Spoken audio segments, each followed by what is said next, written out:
Hey guys, and welcome back to a brand new episode of my MotoGP 18 Rider Career Mode, and today we are here for the finale of my Season 1 in the Moto3 class. And today we've got two more races, and the final two races on the calendar, racing around Malaysia and Valencia. And after that, we're going to see what contract offers we get, and we're going to weigh up our options when it comes to going up to Moto2. But I hope you guys have enjoyed Season 1 in Moto3, and hopefully this finale is also another good episode. But if you guys did miss the last one, a very good episode, lots of good racing and overtaking, then do click on the card in the top right hand corner to go check that one out. But in terms of this episode, we're not really going for anything, because in the standings, as you can see, we are pretty much a comfortable third place. We're mathematically impossible to lose, lose third place now, pretty much, and it's also mathematically impossible for me to get second place. So all we're doing is just fighting for pride and try and close that gap to second place as much as we possibly can.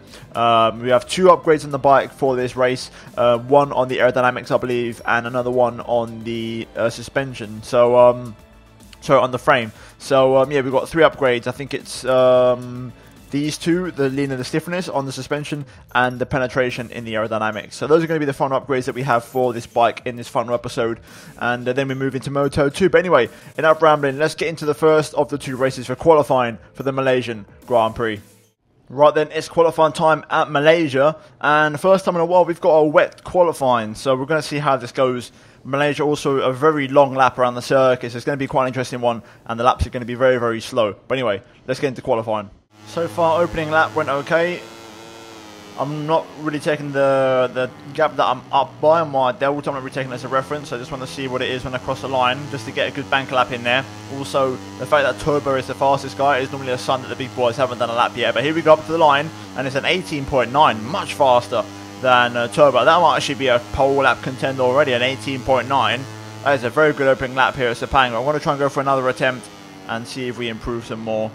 I have struggled in the wet conditions on this game so far, but around here I'm absolutely flying.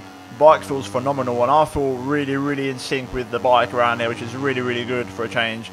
2.5 tenths up in Sector 2. As we now go to Sector 3, I'm 6 tenths up. So there you go, there's the improvement. But Della Porta goes faster, so there you go, the big boys now setting their lap time. So let's see if our lap is competitive enough.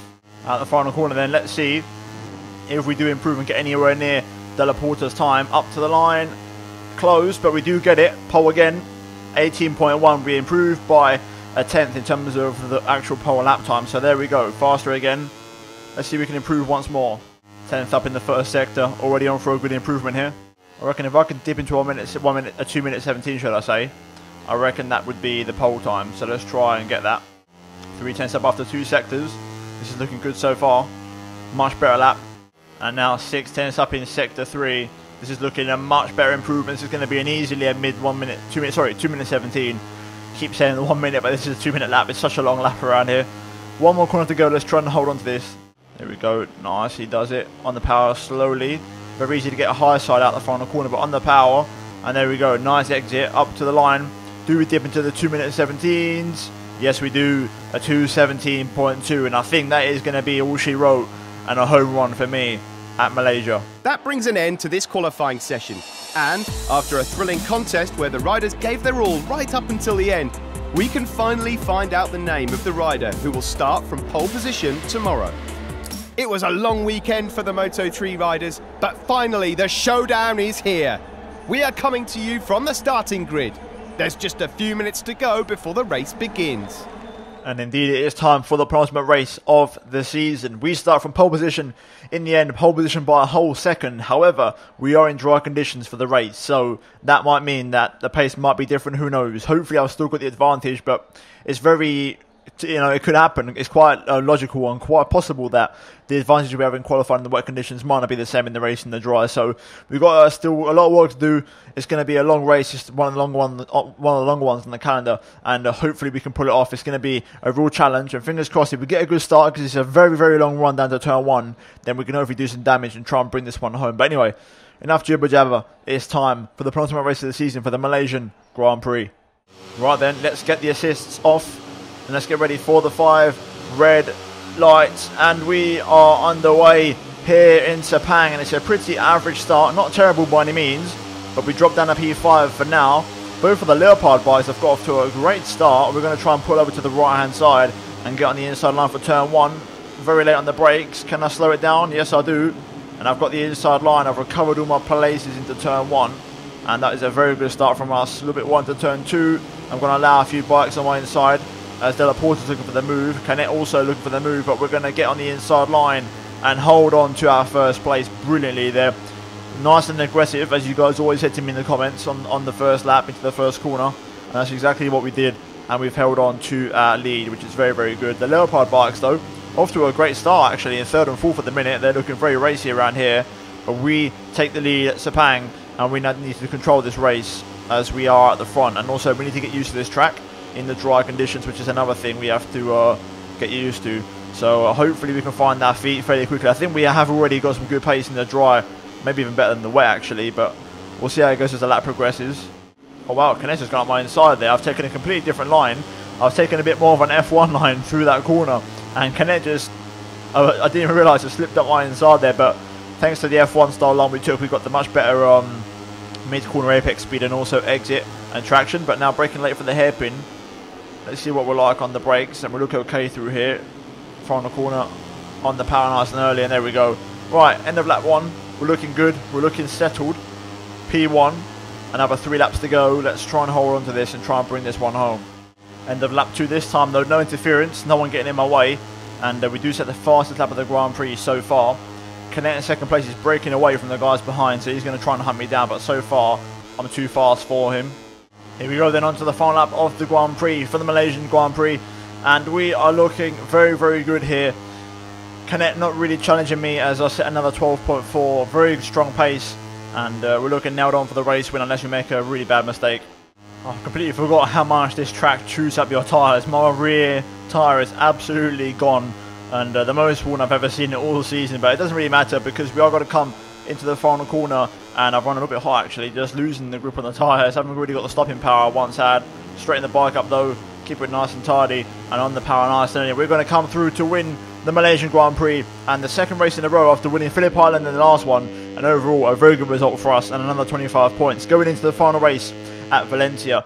I'm going to keep it on 105 AI. I know there might be some comments about that. I'm going to keep it on 105 for now because there is only one race left and you never know. I might be rubbish around Valencia. And then I'm going to keep it on 105 moving into Moto 2 because I want, just like this season, coming from the Red Bull Rookies Cup, I left at 105 at Qatar and AI were incredibly strong around Qatar. So one step at a time. But first of all, let's move into the final race results.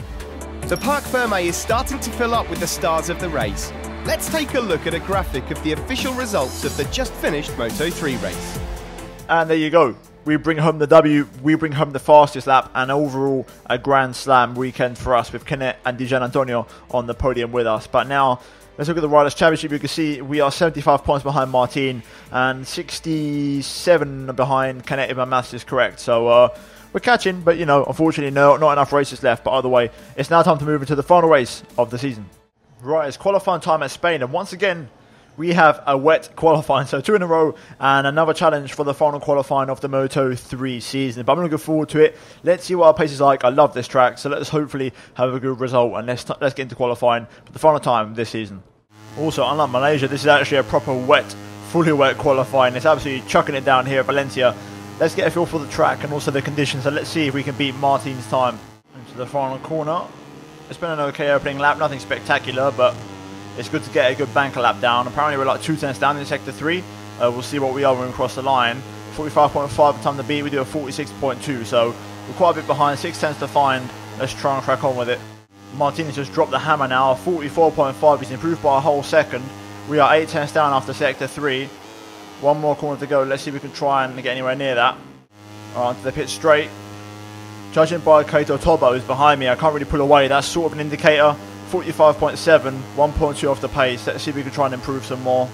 Yeah, I'm struggling to improve in these conditions. These are really tough conditions here. I think we are going to improve a little bit. Yeah, we do another 45.7, but we're still 1.2 off the pace. I know where I'm going wrong. I just need to try and get it perfect, though. It's such a long technical lap. Okay, that's better.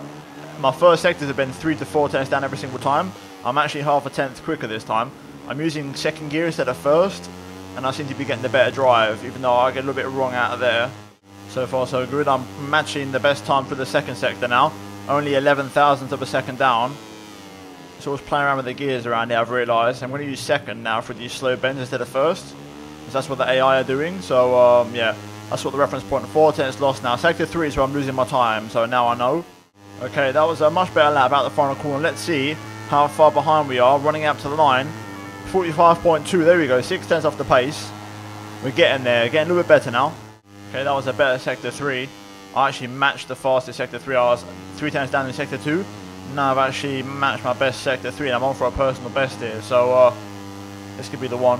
Right then, up to the line. Do we improve anymore? Final sector was pretty good. 45.1. We do improve slightly. P9. Now half a second behind. Okay, out the final corner. We're on for another personal best. I don't think it's going to be fastest, but do we at least improve into the 1 minute 44s? No, we don't. We threw it away right at the end there. So struggling to really find that last bit of time, but I know I can do it. On for another personal best. That was a pretty good final corner actually. Really pushed the limits of the braking. I feel like this will be a 44. Yes, it is. There we go. 3 tenths of drift. I do feel like that's the best I can do. That was a really good lap, which is unfortunate. Okay, only a 10th off in sector 3. This could be the one. Final corner. On the curb. Power on. Out of the corner. That was pretty nice. Not ideal, but pretty nice. Is it going to be enough though? Not quite. I think that's going to be all she wrote. That was another personal best, but I just cannot improve any more than that. I'm just going to call it there. P6 for us. That brings an end to the qualifying session for deciding pole. The results that you are looking at now don't just show us the grid positions, they also give us an idea of what the riders will be capable of in tomorrow's race. It was a long weekend for the Moto3 riders, but finally the showdown is here. We are coming to you from the starting grid. There's just a few minutes to go before the race begins.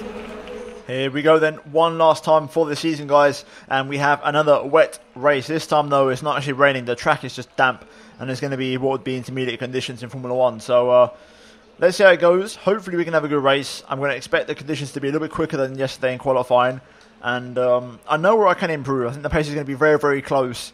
We need to make sure our first lap is very good. So hopefully we can do a good race, and if I could get a top 3 podium I'd be happy with that, but I want to still try and go for the race win. But let's get into it. The final race of the season and my final race in Moto3. Right, let's get the assists off for one final time and get ready for the 5 red lights. And we are away in Valencia, and it's not one of our best starts in typical fashion, but there is a fairly long run down to turn 1, so we can get some time and positions back hopefully. We've got a fairly inside line. I'm going to run very deep on the brakes into turn 1. Inside line on the power nice and early, and that wasn't too bad actually. I think that was pretty sweet.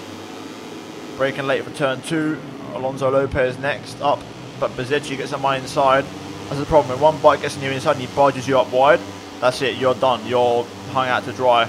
But we've got a nice run through there as we got the inside of Lopez again, and we're up into P6, so back into a starting position, which is very good, and exactly what I meant by having a good first lap. Now we can try and crack on to see we have the pace of the top 5. Okay, end of lap 1, and we're slap bang in the middle between P5 and P7. I do think we've got the pace though to catch up to at least Lorenzo Della Porta. Right then, we're fairly close to Della Porta here. And seem to try and set him up for an overtake, but we're looking good so far in this race. End of lap 2 onto the start of lap 3. Out of the final corner on the power. That's not too bad.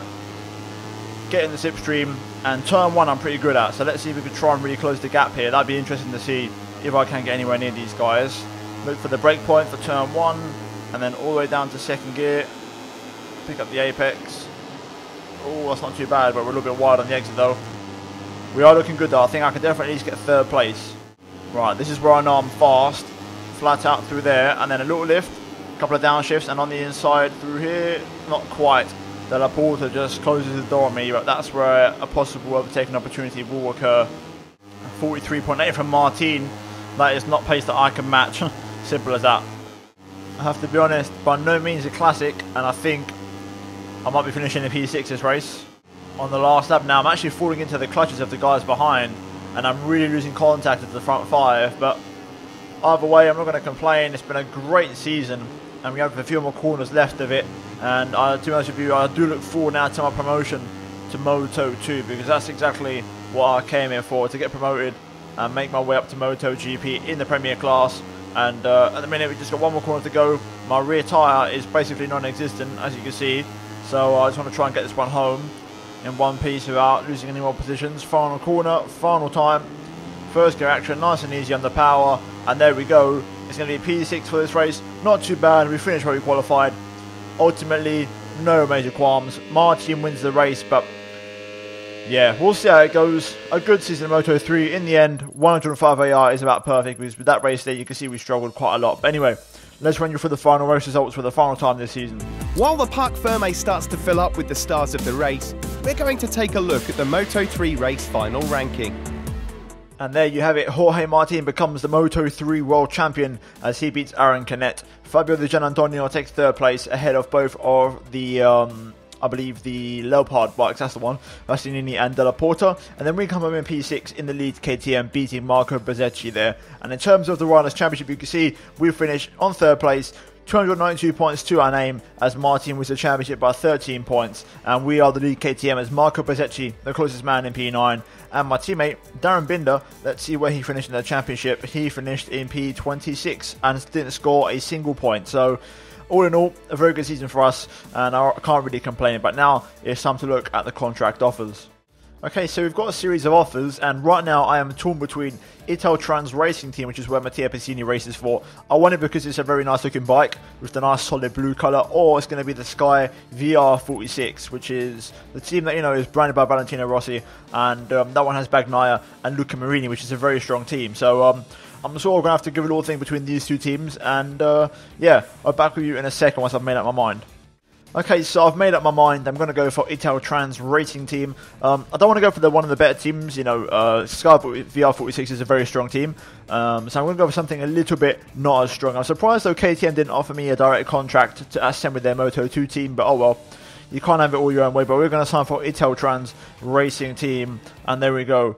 We are now a Moto2 rider. And the Moto2 season will begin in the next episode around Qatar for the first race. But overall, I like the look of it. I like the combination. I might make some changes to the way things look, but I think the helmet might change. I think the gloves and the boots will stay as they are because I want to stick with the red theme, but the helmet might change. So we'll keep an eye on that, and I'll see what I'll do. But anyway, that is going to be it, guys, for Season 1 of the Moto3 season, and that is done and dusted and in the books, and we now move to Moto2 in the next episode. But if you guys did enjoy this entire season and this episode of the MotoGP career mode, then please do drop a like on the video, guys, for the finale. Try and drop 150 likes on this episode. Finally, do get subscribed to the channel for plenty more MotoGP and F1 content, and turn notifications to not miss a single upload from me. And finally, do check out these two videos on screen if you haven't missed them by chance, guys. But other than that, thank you for watching. I'll see you in my next video very soon. Goodbye.